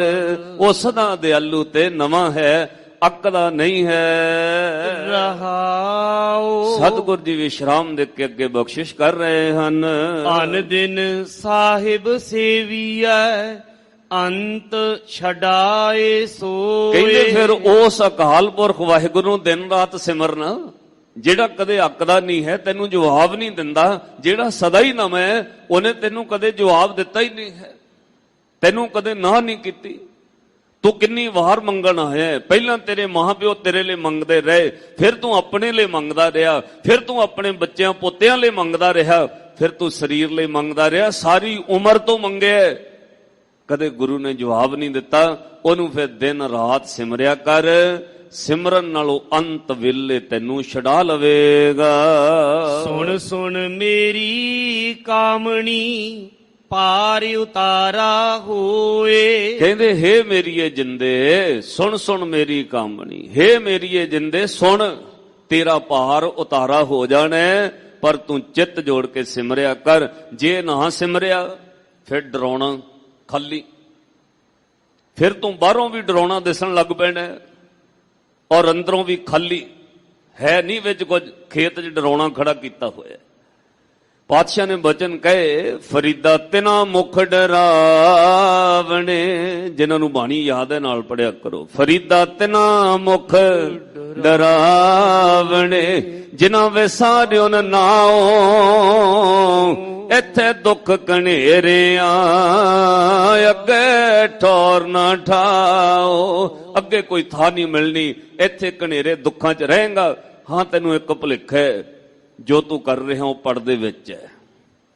ਤੈਨੂੰ ਭੁਲੇਖਾ ਹੈ, ਜੋ ਤੂੰ ਪਾਪ ਕਰ ਰਿਹਾ ਪਰਦੇ ਵਿੱਚ ਹੈ। ਇੱਕ ਬੇਨਤੀ ਸਮਝਿਓ ਸਾਧ ਸੰਗਤ, ਇਹ ਗੁਰੂ ਦੀ ਵਡਿਆਈ ਹੈ, ਉਹ ਪਾਪਾਂ ਤੇ ਪਰਦਾ ਰੱਖਦਾ, ਪਰ ਗੁਰੂ ਨੇ ਇੱਕ ਬਖਸ਼ਿਸ਼ ਕੀਤੀ ਹੈ, ਤੇ ਤੋਂ ਗਲਤੀ ਭੁੱਲ ਹੋ ਜਾਏ, ਸਿੱਖਾ ਆ ਕੇ ਅੰਦਰੋਂ ਮੰਨ ਲਈ, ਤੇਰਾ ਗੁਰੂ ਇੰਨਾ ਬਖਸ਼ਿੰਦਾ ਹੈ, ਉਹ ਭੁੱਲਾਂ ਵੀ ਬਖਸ਼ ਦਿੰਦਾ, ਤੇਰੀਆਂ ਪੀੜ੍ਹੀਆਂ ਦਾ ਵੀ ਉਧਾਰ ਕਰ ਦਿੰਦਾ। ਵੱਡੀਆਂ ਵੱਡੀਆਂ ਭੁੱਲਾਂ ਕਰਨ ਵਾਲੇ ਲੋਕ ਨਾ, ਜਿੱਦਣ ਧੰਨ ਗੁਰੂ ਰਾਮਦਾਸ ਮਹਾਰਾਜ ਦੇ ਚਰਨਾਂ 'ਚ ਪਰਕਰਮਾ ਜਾ ਕੇ ਰੋਏ, ਉਹਨਾਂ ਦੀਆਂ ਵੀਡੀਓ ਵਾਇਰਲ ਹੋਈਆਂ ਨੇ, ਤਾਹਾਂ ਮਾਰ ਮਾਰ ਪਰਕਰਮਾ 'ਚ ਰੋਏ, ਹੇ ਗੁਰੂ ਰਾਮਦਾਸ ਸਾਹਿਬ, ਆ ਮੇਰੇ ਕੋਲੋਂ ਪਾਪ ਹੋ ਗਏ। ਸਾਧ ਸੰਗਤ, ਗੁਰੂ ਇੰਨਾ ਬਖਸ਼ਿੰਦਾ, ਪਾਤਸ਼ਾਹ ਨੇ ਬਖਸ਼ ਦਿੱਤਾ। ਔਰ ਇਹ ਚੀਜ਼ ਚਿੱਤੇ ਰੱਖਿਓ, ਅੱਜ ਉਹਨਾਂ ਦੇ ਪੁੱਤਰੇ ਵੱਡੇ ਵੱਡੇ ਅਹੁਦਿਆਂ ਤੇ ਬੈਠੇ ਨੇ, ਮਾਣ ਸਤਿਕਾਰ ਲੈ ਰਹੇ ਨੇ, ਅੰਮ੍ਰਿਤਧਾਰੀ ਨੇ, ਤੇ ਜਿਹਨੇ ਕਿਹਾ ਕੋਈ ਨਹੀਂ ਪੜਦਾ ਹੀ ਪੈ ਗਿਆ, ਕਿਹੜਾ ਕਿਸੇ ਨੂੰ ਪਤਾ ਲੱਗਣਾ, ਫਿਰ ਚਿੱਤੇ ਰੱਖਿਓ ਰੱਬ ਦੀ ਦਰਗਾਹ ਵਿੱਚ ਤਾਂ ਐ ਮੱਥਿਆ ਜਾਂਦਾ। ਪਾਤਸ਼ਾਹ ਨੇ ਕਿਹਾ ਜਿਵੇਂ ਮਧਾਣੀ ਦਹੀਂ ਨੂੰ ਰਿੜਕਦੀ ਨਾ, ਲੱਸੀ ਪਾਣੀ ਅਲੱਗ ਮੱਖਣ ਅਲੱਗ, ਐਦਾਂ ਤੇਰੇ ਕਰਮ ਦਰਗਾਹ 'ਚ ਧਰਮ ਰਾਜ ਨੇ ਮੱਥ ਕੇ ਰੱਖ ਦੇਣੇ ਨੇ, ਦੁੱਧ ਪਾਣੀ ਸਭ ਕੁਝ ਅਲੱਗ-ਅਲੱਗ ਕਰ ਦੇਣਾ। ਐਵੇਂ ਕਿਤੇ ਭੁਲੇਖੇ 'ਚ ਨਾ ਨਹੀਂ ਪੜਦਾ ਪਿਆ ਹੋਇਆ, ਜਿੱਦਣ ਉਹਨੇ ਰਿੜਕਣ ਤੇ ਆਉਣਾ ਸਭ ਕੁਝ ਅਲੱਗ-ਅਲੱਗ ਕਰ ਦੇਣਾ। ਉਸ ਤੋਂ ਪਹਿਲਾਂ ਗੁਰੂ ਅੱਗੇ ਟਹਿ ਕੇ ਆਪਣੇ ਗਲਤੀਆਂ ਦੀ ਮਾਫੀ ਮੰਗ ਲਾ ਸਿੱਖਾ, ਗੁਰੂ ਬਖਸ਼ਿੰਦ ਬੜਾ ਹੈ। ਕਿਤੇ ਲਿਖਿਆ ਹੋਇਆ, ਬਾਣੀ ਪੜੋ। ਪਾਤਸ਼ਾਹ ਕਹਿੰਦੇ ਪਾਪੀ ਕਰਮ ਕਮਾਵੰਦੇ, ਕਰਦੇ ਹਾਏ ਹਾਏ, ਨਾਨਕ ਜਿਉ ਮਥਨ ਮਧਾਣੀਆਂ, ਤਿਉ ਮਥੇ ਧਰਮ ਰਾਏ। ਮਥੇ ਦਾ ਅਰਥ ਹੁੰਦਾ ਰਿੜਕਣਾ। ਕਹਿੰਦੇ ਇਦਾਂ ਧਰਮ ਰਾਜ ਨੇ ਰਿੜਕਣਾ, ਸਭ ਕੁਝ ਕੱਢ ਕੇ ਸਾਹਮਣੇ ਰੱਖ ਦੇਣਾ ਤੇਰੇ। ਨਾਨਕ ਜਿਉ ਮਥਨ ਮਧਾਣੀਆਂ, ਤਿਉ ਮਥੇ ਧਰਮ ਰਾਏ। ਪਾਤਸ਼ਾਹ ਫਿਰ ਕੀ ਕਰੀਏ? ਕਹਿੰਦੇ ਕਪਟ ਛੱਡ ਕੇ ਕਹਦੇ ਗੁਰੂ ਨੂੰ ਜਪ ਸਤਨਾਮ ਸ੍ਰੀ। ਇੱਕ ਵਾਰ ਪੜੋ ਤੇ ਆਪਣੇ ਮਨ ਨੂੰ ਪੜਾਇਓ। ਛੋੜ ਛੋੜ ਰੇ ਪਾਖੰਡੀ ਮਨ ਕਪਟ ਨ ਕੀਜੈ, ਛੋੜ ਛੋੜ ਰੇ ਪਾਖੰਡੀ ਮਨ ਕਪਟ ਨ ਕੀਜੈ, ਛੋੜ ਛੋੜ ਰੇ ਪਾਖੰਡੀ ਮਨ ਕਪਟ ਨ ਕੀਜੈ, ਛੋੜ ਛੋੜ ਰੇ ਪਾਖੰਡੀ ਮਨ ਕਪਟ ਨਾ ਕੀਜੈ। ਹਰ ਕਾ ਨਾਮ ਨਿਤ ਨਿਤ ਲੀਜੈ, ਹਰ ਕਾ ਨਾਮ ਨਿਤ ਨਿਤ ਲੀਜੈ, ਹਰ ਕਾ ਨਾਮ ਨਿਤ ਨਿਤ ਹੈ ਲੀਜੈ, ਹਰ ਕਾ ਨਾਮ ਨਿਤ ਨਿਤ ਹੈ ਲੀਜੈ। ਹਰ ਕਾ ਨਾਮ ਨਿਤ ਨਿਤ ਲੀਜੈ, ਹਰ ਕਾ ਨਾਮ ਨਿਤ ਨਿਤ ਲੀਜੈ, ਹਰ ਕਾ ਨਾਮ ਨਿਤ ਨਿਤ ਲੀਜੈ, ਹਰ ਕਾ ਨਾਮ ਨਿਤ ਨਿਤ ਹੈ ਲੀਜੈ। ਛੋੜ ਛੋੜ ਰੇ ਪਾਖੰਡੀ ਮਨ ਕਪਟ ਨ ਕੀਜੈ, ਛੋੜ ਛੋੜ ਰੇ ਪਾਖੰਡੀ ਮਨ ਕਪਟ ਨ ਕੀਜੈ, ਛੋੜ ਛੋੜ ਰੇ ਪਾਖੰਡੀ ਮਨ ਕਪਟ ਨ ਕੀਜੈ, ਛੋੜ ਛੋੜ ਰੇ ਪਾਖੰਡੀ ਮਨ ਕਪਟ ਨਾ ਕੀਜੈ। ਆਖੋ ਸਤਨਾਮ ਸ੍ਰੀ ਵਾਹਿਗੁਰੂ। ਉਹ ਦਿਆਲੂ ਹੈ, ਕਿਰਪਾਲੂ ਹੈ, ਐ ਮੇਰੀਏ ਜਿੰਦੇ ਉਹਨੂੰ ਸਿਮਰ ਤੇਰਾ ਭਾਰ ਉਤਾਰਾ ਹੋਏਗਾ। ਦਇਆਲ ਤੇਰਾ ਨਾਮ ਤਰਾ। ਹੇ ਅਕਾਲ ਪੁਰਖ ਵਾਹਿਗੁਰੂ ਤੁਸੀਂ ਦਿਆਲੂ ਹੋ, ਐ ਮੇਰੀਏ ਜਿੰਦੇ ਉਹ ਦਿਆਲੂ ਹੈ, ਉਹਦੇ ਨਾਮ ਨਾਲ ਤਰਿਆ ਜਾਂਦਾ ਹੈ, ਇਸ ਲਈ ਅਕਾਲ ਪੁਰਖ ਵਾਹਿਗੁਰੂ ਦਾ ਨਾਮ ਸਿਮਰ। ਸਦ ਕੁਰਬਾਨ ਜਾਓ। ਕਹਿੰਦੇ ਸਦਾ ਹੀ ਉਹਦੇ ਨਾਮ ਤੋਂ ਕੁਰਬਾਨ ਜਾਇਆ ਕਰ, ਉੱਠਦਿਆਂ ਬਹਿੰਦਿਆਂ ਤੁਰਦਿਆਂ ਫਿਰਦਿਆਂ ਉਹਦੇ ਨਾਮ ਤੋਂ ਕੁਰਬਾਨ ਜਾ ਤੇ ਜਪ ਵਾਹਿਗੁਰੂ ਵਾਹਿਗੁਰੂ ਵਾਹਿਗੁਰੂ। ਇਹਦੇ ਨਾਲ ਹੀ ਉਤਾਰਾ ਹੋਣਾ ਹੈ। ਰਹਾਓ। ਸਤਿਗੁਰ ਜੀ ਵਿਸ਼ਰਾਮ ਦੇ ਕੇ ਬਖਸ਼ਿਸ਼ ਕਰ ਰਹੇ, ਭਾਈ ਸਦਾ ਉਹਦੇ ਨਾਮ ਤੋਂ ਕੁਰਬਾਨ ਜਾ, ਇਹ ਬੜੀ ਕੀਮਤੀ ਗੱਲ ਹੈ। ਸਰਬੰ ਸਾਚਾ ਏਕ ਹੈ, ਦੂਜਾ ਨਾਹੀ ਕੋਏ। ਕਹਿੰਦੇ ਫਿਰ ਉਹਨੂੰ ਲੱਭਣ ਵਾਸਤੇ ਕਿਤੇ ਬਾਹਰ ਜਾਣ ਦੀ ਲੋੜ ਹੀ ਨਹੀਂ ਹੈ। ਕਿਸੇ ਨੂੰ ਮਿਲਣਾ ਹੋਵੇ ਬਾਹਰ ਜਾਣਾ ਪੈਂਦਾ ਹੈ, ਉਹਨੂੰ ਮਿਲਣ ਲਈ ਅੰਦਰ ਜਾਣ ਦੀ ਜ਼ਰੂਰਤ ਹੈ। ਉਹ ਤਾਂ ਸਰਬੰ ਸਾਚਾ, ਸਾਰਿਆਂ ਵਿੱਚ ਸਮਾਇਆ ਹੋਇਆ ਹੈ, ਦੂਜਾ ਹੋਰ ਕੋਈ ਹੈ ਹੀ ਨਹੀਂ ਹੈ। ਕਰਨ ਕਾਰਨ ਪ੍ਰਭ ਏਕ ਹੈ, ਦੂਸਰ ਨਾਹੀ ਕੋਏ। ਨਾਨਕ ਤਿਸ ਬਲਿਹਾਰਣੈ, ਜਲ ਥਲ ਮਈਲ ਸੋਏ, ਦੂਜਾ ਹੋਰ ਕੋਈ ਨਹੀਂ ਹੈ। ਤਾ ਕੀ ਸੇਵਾ ਸੋ ਕਰੇ, ਜਾ ਕੋ ਨਦਰ ਕਰੇ। ਕਹਿੰਦੇ ਉਹਦੀ ਸੇਵਾ ਉਹੀਓ ਕਰ ਸਕਦਾ ਹੈ, ਉਹੀ ਜਪ ਸਕਦਾ ਹੈ ਭਾਈ ਜਿਹਦੇ ਉੱਤੇ ਨਦਰ ਹੋਵੇ, ਇਸ ਲਈ ਨਦਰ ਮੰਗ। ਤੁਧ ਬਾਜ ਪਿਆਰੇ ਕੇਵ ਰਹਾ। ਕਹਿੰਦੇ ਅਰਦਾਸ ਕਰ, ਹੇ ਸਤਿਗੁਰੂ ਤੇਰੇ ਤੋਂ ਬਗੈਰ ਕਿਵੇਂ ਰਵਾਂ ਰੱਬ ਜੀ। ਇਹ ਜਿੰਦ ਨੂੰ ਇਹੋ ਜਿਹੇ ਪਿਆਸ ਲਾਓ, ਇਹ ਤੁਹਾਡੇ ਨਾਮ ਤੋਂ ਬਗੈਰ ਰਹਿ ਨਾ ਸਕੇ। ਸਾ ਵਡਿਆਈ ਦੇਹ, ਜਿਤ ਨਾਮ ਤੇਰੇ ਲਾਗ ਰਹਾ। ਪਾਤਸ਼ਾਹ ਮੈਨੂੰ ਉਹ ਵਡਿਆਈਆਂ ਉਹ ਦਾਤਾਂ ਦਿਓ ਜਿਹਦੇ ਕਰਕੇ ਮੈਂ ਤੁਹਾਡੇ ਨਾਮ ਨਾਲ ਲੱਗਿਆ ਰਵਾਂ। ਮੈਨੂੰ ਧਨ ਦੌਲਤ ਪਦਾਰਥ ਪੈਸਾ ਦੁਨਿਆਵੀ ਤੌਰ ਤੇ ਜੋ ਮੰਗਿਆ ਉਹ ਚਾਹੀਦਾ ਹੈ, ਪਰ ਦਾਤਾ ਉਹ ਦੇਈ ਜਿਹਦੇ ਕਰਕੇ ਤੇਰੇ ਨਾਮ ਨਾਲ ਜੁੜਿਆ ਰਵਾਂ। ਐਸੀ ਕੋਈ ਚੀਜ਼ ਨਾ ਦਿਓ ਜਿਹਦੇ ਕਰਕੇ ਤੁਹਾਡੇ ਨਾਮ ਤੋਂ ਟੁੱਟ ਜਾ। ਪਾਤਸ਼ਾਹ ਤੇਰੇ ਨਾਮ ਨਾਲ ਲੱਗੇ ਰਹੀਏ, ਉਹ ਦਾਤ ਦਿਓ। ਦੂਜਾ ਨਾਹੀ ਕੋਏ, ਜਿਸੇ ਆਗੇ ਪਿਆਰੇ ਜਾਏ ਕਹਾ। ਹੁਣ ਪਾਤਸ਼ਾਹ ਨੇ ਫਿਰ ਰਹਾਉ ਵਾਲੀ ਪੰਕਤੀ ਕਹੀ। ਕਹਿੰਦੇ ਭਾਈ ਇਹ ਮੰਗਣ ਲੱਗਿਆ ਫਿਰ ਧਿਆਨ ਰੱਖੀ। ਮਹਾਰਾਜ ਕਹਦਾ, ਕਹਿੰਦੇ ਦੂਜਾ ਨਹੀਂ ਹੋਰ ਕੋਈ ਹੈ, ਕਿਤੇ ਫਿਰ ਦੂਜੇ ਕੋਲ ਨਾ ਘੁੰਮ ਜਾਈ।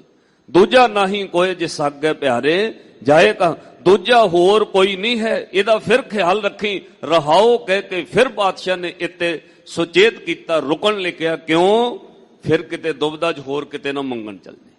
ਤੈਨੂੰ ਵਿਸ਼ਵਾਸ ਰਵੇ, ਇੱਕਾ ਮਾਈ ਜੁਗਤ ਵਿਆਹੀ ਤਿੰਨ ਚੇਲੇ ਪਰਵਾਨ, ਇੱਕ ਸੰਸਾਰੀ ਇੱਕ ਭੰਡਾਰੀ ਇੱਕ ਲਾਏ ਦੀਵਾਨ, ਜਿਵ ਤਿਸ ਭਾਵੇ ਤਿਵੇਂ ਚਲਾਵੇ, ਜਿਵ ਹੋਵੇ ਫਰਮਾਨ। ਇਸ ਲਈ ਪਾਤਸ਼ਾਹ ਨੇ ਹੁਣ ਫਿਰ ਰਹਾਓ ਕਿਹਾ, ਦੂਜਾ ਹੋਰ ਕੋਈ ਨਹੀਂ ਹੈ ਜਿਹਦੇ ਅੱਗੇ ਜਾ ਕੇ ਤੂੰ ਅਰਦਾਸ ਕਵੇਂ, ਇਸ ਲਈ ਕਿਸੇ ਹੋਰ ਅੱਗੇ ਨਾ ਆਖੀ। ਰਹਾਓ। ਸਤਿਗੁਰ ਜੀ ਵਿਸ਼ਰਾਮ ਦੇ ਕੇ ਬਖਸ਼ਿਸ਼ ਕਰ ਰਹੇ ਹਨ। ਸੇਵੀ ਸਾਹਿਬ ਆਪਣਾ, ਅਵਰ ਨਾ ਜਾਂਚੋ ਕੋਏ। ਕਹਿੰਦੇ ਉਸ ਅਕਾਲ ਪੁਰਖ ਵਾਹਿਗੁਰੂ ਸਾਹਿਬ ਨੂੰ ਸਿਮਰ, ਤੇ ਸਿਮਰ ਕਿਵੇਂ? ਆਪਣਾ ਕਰਕੇ, ਆਪਣਾ ਜਾਣ ਕੇ ਉਹਨੂੰ ਜਪ। ਉਹਦੇ ਨਾਲ ਕੋਈ ਜਿਹੜਾ ਆਪਣਾ ਹੋਵੇ ਉਹਨੂੰ ਸਾਰਾ ਕੁਝ ਦੱਸ ਦਈਦਾ, ਜਿਹੜਾ ਉਹ ਪਰਾਇਆ ਹੋਵੇ ਉਹ ਤੋਂ ਥੋੜਾ ਲੁਕੋਈਦਾ। ਭਾਈ ਗੁਰੂ ਕੋਲੋਂ ਸਾਹਿਬ ਕੋਲੋਂ ਮਾਲਕ ਨੂੰ ਆਪਣਾ ਜਾਣ ਕੇ ਜਪ, ਉਹਨੂੰ ਸਭ ਕੁਝ ਦਿਲ ਦੀ ਗੱਲ ਦੱਸ ਦੇ। ਗੋਹਜ ਗੱਲ ਜੀ ਕੀ ਕੀਚੇ ਸਤਿਗੁਰ ਪਾਸ, ਤਾਂ ਸਰਬ ਸੁਖ ਪਾਈਐ ਅਵਰ ਨਾ ਜੰਚੋਂ ਕੋਏ, ਹੋਰ ਕੋਈ ਵੀ ਮੰਗ ਨਾ ਰੱਖ। ਨਾਨਕ ਤਾ ਕਾ ਦਾਸ ਹੈ, ਬਿੰਦ ਬਿੰਦ ਚੁਖ ਚੁਖ ਹੋਏ। ਸਤਿਗੁਰ ਜੀ ਨਾਮ ਦੀ ਮੋਹਰ ਬਖਸ਼ਿਸ਼ ਕਰਕੇ ਬਖਸ਼ਿਸ਼ਾਂ ਕਰ ਰਹੇ ਹਨ। ਉਸ ਅਕਾਲ ਪੁਰਖ ਦਾ ਦਾਸ ਹਾਂ, ਉਸ ਇੱਕੋ ਓੰਕਾਰ ਅਕਾਲ ਪੁਰਖ ਵਾਹਿਗੁਰੂ ਦੁੱਖ ਵਿਸਾਰਨ ਵਾਲਾ ਸਾਹਿਬ ਨੀਤ ਨਵਾਂ, ਉਹਦਾ ਦਾਸ ਹਾਂ। ਤੇ ਬਿੰਦ ਬਿੰਦ ਚੁੱਕ ਚੁੱਕ ਹੋਏ, ਇੱਕ ਇੱਕ ਪਲ ਹਰ ਵਕਤ ਅੱਖ ਦੇ ਫੋਰ ਨਾਲ ਉਤੋਂ ਬਲਿਹਾਰ ਕੁਰਬਾਨ ਸਦਾ ਜਾਈਏ। ਸਾਹਿਬ ਤੇਰੇ ਨਾਮ ਵਿਟੋ, ਬਿੰਦ ਬਿੰਦ ਚੁਖ ਚੁਖ ਹੋਏ ਰਹਾਓ। ਸਤਿਗੁਰ ਜੀ ਹੁਣ ਫਿਰ ਚੌਥੀ ਵਾਰ ਰਹਾਓ ਕਹਿੰਦੇ, ਸਾਹਿਬ ਤੇਰੇ ਨਾਮ ਬਿਟੋ ਬਿੰਦ ਬਿੰਦ ਚੁਕ ਚੁਕ ਹੋਏ। ਹੇ ਮਾਲਕ ਵਾਹਿਗੁਰੂ, ਤੇਰੇ ਨਾਮ ਤੋਂ ਵਾਰ-ਵਾਰ ਬਲਿਹਾਰ ਕੁਰਬਾਨ ਜਾਵਾਂ। ਦਾਤਾ ਤੇਰੇ ਨਾਮ ਤੋਂ ਸਦਾ ਬਲਿਹਾਰ ਜਾਈਏ। ਇੱਕ ਬਜ਼ੁਰਗ 10ਵੇਂ ਪਾਤਸ਼ਾਹ ਦੇ ਚਰਨਾਂ ਵਿੱਚ ਆਨੰਦਪੁਰ ਸਾਹਿਬ ਰਹਿੰਦਾ ਹੈ। ਉਹ ਸਿੱਖ ਤੋਂ ਪੁੱਛਦੇ, ਬਾਬਾ ਤੇਰੀ ਉਮਰ ਕਿੰਨੀ ਕੁ ਹੈ? ਉਹ ਕਹਿੰਦਾ 8 ਸਾਲ। ਕਈਆਂ ਵਿੱਚੋਂ ਮਖੌਲ ਕਰਨਾ, ਕਹਿਣਾ ਬਾਬਾ ਮੁੰਡਾ ਬਣਦਾ ਅਜੇ 70 ਸਾਲ ਦੀ ਉਮਰ ਹੈ, 8 ਸਾਲ ਕਿਵੇਂ? ਇੱਕ ਦਿਨ 10ਵੇਂ ਪਾਤਸ਼ਾਹ ਤੱਕ ਗੱਲ ਪਹੁੰਚ ਗਈ। ਹਜ਼ੂਰ ਜਾਣਦੇ ਸਨ ਮਹਾਰਾਜ ਉਹ ਬਜ਼ੁਰਗ ਆਪਣੀ ਉਮਰ 8-9 ਸਾਲ ਦੱਸਦਾ ਰਹਿੰਦਾ ਹੈ, ਉਹ ਤਾਂ ਸਿਆਣੇ। ਹਜ਼ੂਰ ਨੇ ਸੰਗਤ ਵਿੱਚ ਪੁੱਛਿਆ, ਬਜ਼ੁਰਗੋ ਕਿੰਨੀ ਕੁ ਉਮਰ ਹੈ? ਕਹਿੰਦਾ ਮਹਾਰਾਜ 8-9 ਸਾਲ ਹੈ। ਬਾਕੀ ਤੁਸੀਂ ਜਾਣਦੇ ਹੋ ਮਹਾਰਾਜ, ਤੋਤੋਂ ਛੁਪਿਆ ਨਹੀਂ ਕੁਝ ਵੀ, ਮੇਰੀ ਉਮਰ 8-9 ਸਾਲ ਹੈ। ਸਾਰੀ ਸੰਗਤ ਹੱਸ ਪਈ। ਹਜ਼ੂਰ ਨੇ ਕਿਹਾ ਭਾਈ ਹੱਸੋ ਨਾ, ਇਹ ਸੱਚ ਕਹਿੰਦਾ। ਕਹਿੰਦੇ ਮਹਾਰਾਜ ਸੱਚ ਕਿਵੇਂ? ਕਹਿੰਦੇ ਭਾਈ ਇਹ ਆਪੇ ਹੀ ਦੱਸ ਹੁਣ ਗੁਰੂ ਕਿਹਾ ਸਿੱਖਾ। ਉਹ ਬਜ਼ੁਰਗ ਨੇ ਉੱਠ ਕੇ ਕਿਹਾ ਜੀ ਜ਼ਿੰਦਗੀ ਦੇ 60-62 ਸਾਲ ਵਿਅਰਥ ਲੰਘੇ, ਜਦੋਂ ਦਾ ਪਾਤਸ਼ਾਹ ਤੁਹਾਡਾ ਦਿੱਤਾ ਸ਼ਬਦ ਸੁਰਤ ਗਰਭ ਵਿੱਚ ਪ੍ਰਕਾਸ਼ ਹੋਇਆ ਮਹਾਰਾਜ, ਉਦੋਂ ਤੋਂ ਉਮਰ ਗਿਣੀ ਹੈ, ਗੁਰੂ ਵਾਲਾ ਬਣਿਆ ਤਾਂ 8 ਸਾਲ ਹੀ ਹੋਏ ਨੇ।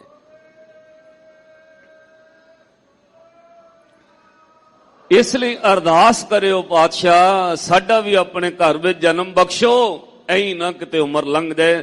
ਅੱਜ ਸਤਿਗੁਰ ਜੀ ਬਖਸ਼ਿਸ਼ ਕਰ ਰਹੇ ਨੇ, ਲੜੀਵਾਰ ਸ਼ਬਦ ਦੇ ਨਾਲ ਜੁੜੀਏ। ਬਹੁਤ ਕੀਮਤੀ ਗੱਲ ਹੈ, 2-4 ਮਿੰਟਾਂ ਵਿੱਚ ਅਰਥ ਆਪਾਂ ਸੰਪੰਨ ਕਰੀਏ ਜੀ। ਮਾਤਾ ਕੇ ਉਦਰ ਮਹਿ ਪ੍ਰਤਪਾਲ ਕਰੇ, ਸੋ ਕਿਉ ਮਨਹੁ ਵਿਸਾਰੀਐ। ਆਖੋ ਸਤਨਾਮ ਸ੍ਰੀ ਵਾਹਿਗੁਰੂ। ਆਨੰਦ ਸਾਹਿਬ ਦੀ ਪਾਵਨ ਬਾਣੀ ਹੈ, 28ਵੀਂ ਪੌੜੀ ਹੈ, ਸ੍ਰੀ ਗੁਰੂ ਅਮਰਦਾਸ ਮਹਾਰਾਜ ਜੀ ਦਾ ਪਾਵਨ ਸ਼ਬਦ ਹੈ। ਹਜ਼ੂਰ ਨੇ ਕਿਹਾ ਸ਼ੁਕਰਾਨਾ ਕਿੱਥੋਂ ਕਰ, ਨਾਮ ਕਿਵੇਂ ਜਪ। ਬਾਹਰੀ ਤੌਰ ਤੇ ਤਾਂ ਬੰਦਾ ਕਹੇਗਾ ਮੈਨੂੰ ਮਾਂ ਪਿਓ ਨੇ ਪਾਲਿਆ, 8, 9, 10 ਸਾਲ ਦੀ ਉਮਰ ਤੋਂ ਬਾਅਦ ਤਾਂ ਮੈਂ ਖੁਦ ਨਹਾਉਂਦਾ ਰਿਹਾ, ਮੈਂ ਆਪੇ ਹੀ ਆਪਣੀ ਸੰਭਾਲ ਕੀਤੀ ਹੈ। ਪਰ ਸਤਿਗੁਰਾਂ ਪਤਾ ਕਿੱਥੋਂ ਸ਼ੁਕਰਾਨਾ ਸ਼ੁਰੂ ਕੀਤਾ? ਕਹਿੰਦਾ ਮਾਤਾ ਦੇ, ਹਜ਼ੂਰ ਕਹਿੰਦੇ ਮਾਤਾ ਦੇ ਗਰਭ ਵਿੱਚ ਕਿਹਨੇ ਪਾਲਿਆ ਬਈ? ਮਾਂ ਦੇ ਗਰਭ ਵਿੱਚ ਤੈਨੂੰ ਕੌਣ ਪਾਲਦਾ ਰਿਹਾ? ਉੱਥੇ ਲਿਵ ਕਰਕੇ ਪਰਮਾਤਮਾ ਨਾਲ ਜੁੜਿਆ ਸੀ। ਮਾਤਾ ਦੇ ਗਰਭ ਦੇ ਅੰਦਰ ਤੈਨੂੰ ਅਕਾਲ ਪੁਰਖ ਵਾਹਿਗੁਰੂ ਨੇ ਪਾਲਿਆ। ਮਾਤਾ ਕੇ ਉਦਰ ਮੈਂ ਪ੍ਰਤਪਾਲ ਕਰੇ, ਇਸ ਲਈ ਸੋ ਕਿਉ ਮਨੋ ਵਿਸਾਰੀਐ। ਉਹਨੂੰ ਕਿਉਂ ਮਨ ਤੋਂ ਵਿਸਾਰਦਾ ਹੈ? ਮਨਹੁ ਕਿਉ ਵਿਸਾਰੀਐ ਏਵਡ ਦਾਤਾ, ਜੇ ਅਗਨ ਮਹਿ ਆਹਾਰ ਪਹੁੰਚਾਵੇ। ਆਖੋ ਸਤਨਾਮ ਸ੍ਰੀ ਵਾਹਿਗੁਰੂ। ਮਾਤਾ ਦੇ ਗਰਭ ਦੀ ਉਸ ਅਗਨ ਦੇ ਅੰਦਰ, ਮਾਤ ਗਰਭ ਮੈਂ ਆਪਨ ਸਿਮਰਨ ਦੇ ਤਹਿ ਤੁਮ ਰੱਖਣ ਹਾਰੇ, ਪਾਵਕ ਸਾਗਰ ਥਾ ਲਹਿਰ ਮੈਂ ਤਾਰੋ ਤਾਰਨ ਹਾਰੇ। ਉਸ ਮਾਤਾ ਦੇ ਗਰਭ ਦੀ ਅੱਗ ਵਿੱਚ ਵੀ ਤੈਨੂੰ ਉਹਨੇ ਆਹਾਰ ਪਹੁੰਚਾਇਆ। ਇੱਕ ਮੈਨੂੰ ਪਰਿਵਾਰ ਦਾ ਫੋਨ ਆਇਆ ਜੀ, ਕੋਈ 10-11 ਸਾਲਾਂ ਬਾਅਦ ਉਹ ਬੀਬੀ ਦੇ ਹੁਣ ਮਹਾਰਾਜ ਨੇ ਕਿਰਪਾ ਕੀਤੀ ਸੀ, ਬੱਚਾ ਹੋਣਾ ਸੀ। 3-4 ਮਹੀਨੇ ਤੱਕ ਸਹੀ ਚੱਲਿਆ, 4.5 ਮਹੀਨੇ ਤੋਂ ਬਾਅਦ ਡਾਕਟਰਾਂ ਨੇ ਜਵਾਬ ਦੇ ਦਿੱਤਾ ਇਹ ਬੱਚਾ ਸਹੀ ਨਹੀਂ ਹੈ, ਇਹਦਾ ਅਬੋਰਸ਼ਨ ਕਰਾ ਲਓ। ਕਿਉਂ? ਦਾਸ ਮਹਾਰਾਜ ਨਜ਼ਰ ਕਰਨਗੇ, ਵੇਖਿਓ 9 ਮਹੀਨਿਆਂ ਬਾਅਦ ਤੰਦਰੁਸਤ ਬੱਚਾ ਪੈਦਾ ਹੋਏਗਾ।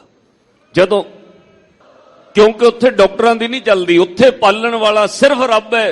ਤਾਈਓ ਅੱਜ ਪਾਤਸ਼ਾਹ ਨੇ ਬਚਨ ਕਹੇ ਭਾਈ ਉੱਥੇ ਤਾਂ ਸਿਰਫ ਇੱਕੋ ਹੀ ਪਾਲਦਾ, ਅਗਨ ਮੈਂ ਆਹਾਰ ਪਹੁੰਚਾਵੇ, ਉਸ ਅੱਗ ਵਿੱਚ ਉਹ ਰੱਖ ਸਕਦਾ ਹੈ। ਉਸ ਨੂੰ ਕਿਹੋ ਪੋਹੇ ਨਾ ਸਕੀ, ਜਿਸਨੂੰ ਆਪਣੀ ਲਿਵ ਲਾਵੇ। ਕਹਿੰਦੇ ਜਿਹਨੂੰ ਰੱਬ ਅੰਦਰ ਲਿਵ ਲਾ ਕੇ ਰੱਖੇ ਨਾ ਉਹਨੂੰ ਕੋਈ ਚੀਜ਼ ਪੋ ਨਹੀਂ ਸਕਦੀ। ਆਪਣੀ ਲਿਵ ਆਪੇ ਲਾਏ ਗੁਰਮੁਖ ਸਦਾ ਸੰਭਾਲੀਐ। ਪਰ ਉਹ ਲਿਵ ਵੀ ਅੰਦਰ ਕੌਣ ਲਾਉਂਦਾ ਜੀ? ਆਪਣੀ ਲਿਵ ਆਪੇ ਲਾਏ। ਉਹ ਕਿਸੇ ਦੇ ਹੱਥ ਵਸ ਨਹੀਂ ਹੈ। ਉਸ ਗਰਭ ਦੇ ਅੰਦਰ ਵੀ ਲਿਵ ਰੱਬ ਜੋੜ ਕੇ ਰੱਖਦਾ ਹੈ। ਨਹੀਂ ਤਾਂ ਕਈ ਗਰਭ ਵਿੱਚ ਖਿੜ ਜਾਂਦੇ ਨੇ, ਕਈ ਕੋਟ ਗਰਭ ਖਿਰਿਆ ਗਰਭ ਵਿੱਚ ਹੀ ਮੁੱਕ ਜਾਂਦੇ ਨੇ।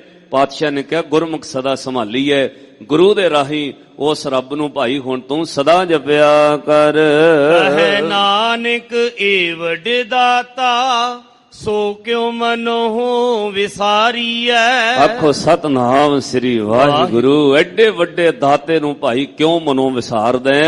ਪਾਤਸ਼ਾਹ ਬਖਸ਼ਿਸ਼ ਕਰਦੇ। ਕਹੈ ਨਾਨਕ ਇਹ ਵੱਡ ਦਾਤਾ ਸੋ ਕਿਉਂ ਮਨੋਂ ਵਿਸਾਰੀਐ। ਐਡੇ ਵੱਡੇ ਦਾਤੇ ਨੂੰ ਮਨੋਂ ਨਾ ਵਿਸਾਰਿਆ ਕਰ। ਉੱਠਦਿਆਂ ਬਹਿੰਦਿਆਂ ਜਪਿਆ ਕਰ ਸਤਨਾਮ ਸ੍ਰੀ ਵਾਹਿਗੁਰੂ। ਉਹਦਾ ਸ਼ੁਕਰਾਨਾ ਕਰੀਏ। ਸਤਿਗੁਰੂ ਕਿਰਪਾ ਬਖਸ਼ਿਸ਼ ਕਰਨ। ਤੁਹਾਡੀ ਸਾਰਿਆਂ ਦੀ ਹਾਜ਼ਰੀ ਦਰਗਾਹੀ ਪ੍ਰਵਾਨ ਹੋਵੇ।